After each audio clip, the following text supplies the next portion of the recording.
Hi everybody.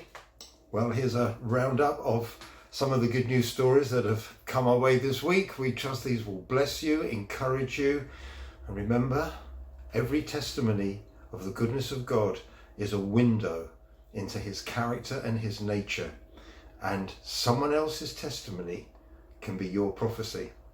So we've had an encouraging report from the team that are running the online Alpha course for a Southend Christian Fellowship. 5 people are engaging this week. Another lady is going to sign up this week, and the atmosphere in the room, in the discussion, in that online Zoom room is really positive. People being really open about what they're thinking, but a very relaxed atmosphere, but people really engaging with the issues that the course raises. So we're so grateful that that is going so well. We've heard this week that somebody was waiting for or waiting to go home after hospital treatment and needed hospital transport, and actually needed it for a number of practical reasons in pretty smart order. And those of you who are aware, and there's no criticism in this, but very often hospital transport can take a long time, and sometimes like almost a whole day before the provision can be put in place. So the people involved prayed, asked God if he would give them the transport within half an hour.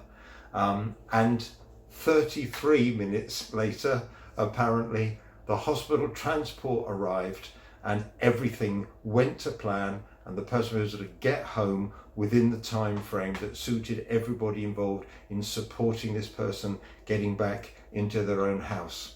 So that's a great provision, good news story. Just checking my list. So somebody reminded me this morning that on a prayer WhatsApp group that Southend Christian Fellowship has, where we're praying for people and their needs.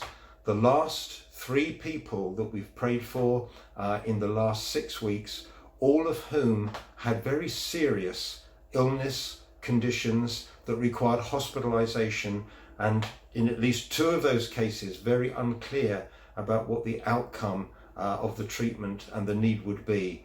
All 3 of those people are now out of hospital and are making significant improvement in their health circumstance. So that's great news for those 3 people, and great news for those who are pressing in and bringing these things to God and asking for his goodness to be revealed, and his kindness to be connecting to these people and their need. And this final one, and I'm going to look down at my phone for this because I just want to more or less read the information I've got, because this is such a great good news story. But I want to make sure that you share the detail as well, and I won't remember if I try and do it from memory. Many of you will know a young guy called Del Thomas. He's known to many of us, and Del has had for years a passion and a heart for the homeless, and to see their needs met, and to just bring the love of God in very practical ways to their needs, and maybe enable some of them actually to discover why that motivation of love is working. Well, Del has been part of a newly established charity in Southend called Off the Streets.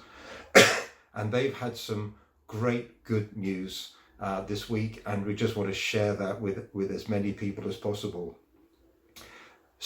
Off the Streets had to shut their shelter recently, the one they were already running, because the communal sleeping area wasn't acceptable or safe in the current COVID circumstances.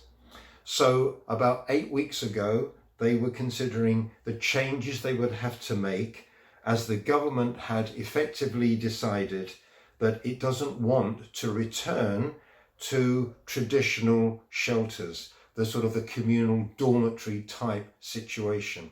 And that's going to have a big knock on, by the way, for a lot of night shelters right across the country, including the church's winter night shelter here in Southend.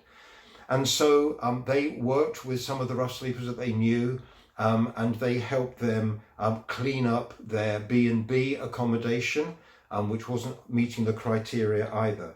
And the Christian owner of the accommodation that they went to help some of these folks told them about a property that was for sale, and strongly recommended that they look at it and consider buying it as a suitable venue for the ongoing work of Off the Streets.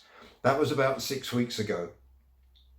They looked around and found that the property and what it provided was perfect for what they needed, not just for accommodation, but also for their needs as a charity administratively. And they began to call out to God and ask people to pray to release the £600,000 that it was going to cost to purchase that property. They spoke to a mortgage company who offered them 70% of the total. And so they've been praying and seeking God for the rest of that figure. And this week, an anonymous donor came forward and has said that they will lend them the rest of the shortfall, and that they don't have to start to pay it back for a year, and there will be no interest on the loan at all. And has said that if in any 1 month financial pressures mean that they're not able to pay, then that there'll be like a holiday repayment on that. And that now means, with that provision in place, that means that they will have 7 rooms.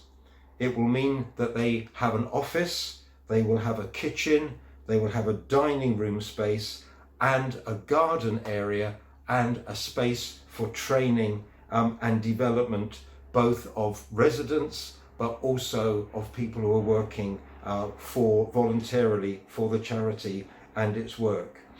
And it therefore means that they're going to be able to, with the help of that loan, they're going to be able to help rough sleepers move forward from the streets into accommodation. So far, as a charity, they have housed 89 people in 95 weeks, and they've just been offered another 5 spaces for accommodation for people that they are serving. And on average, their guests stay with them 21 days, and by that 21 days, they have been able, for the vast majority, to find regular accommodation for them to move on to. What a great news story that is. We're so grateful to God for the way his kindness is expressed in so many and various ways, but almost invariably through the goodness and the kindness of human beings, Christians and not always those who are Christians, in meeting the needs of some of the most vulnerable in our community. Trust that really encourages you this weekend, and let's look ourselves to be those who carry good news to those around us, in what we say, in who we are, and what we do in demonstrating God's love to those around us day by day. God bless you well.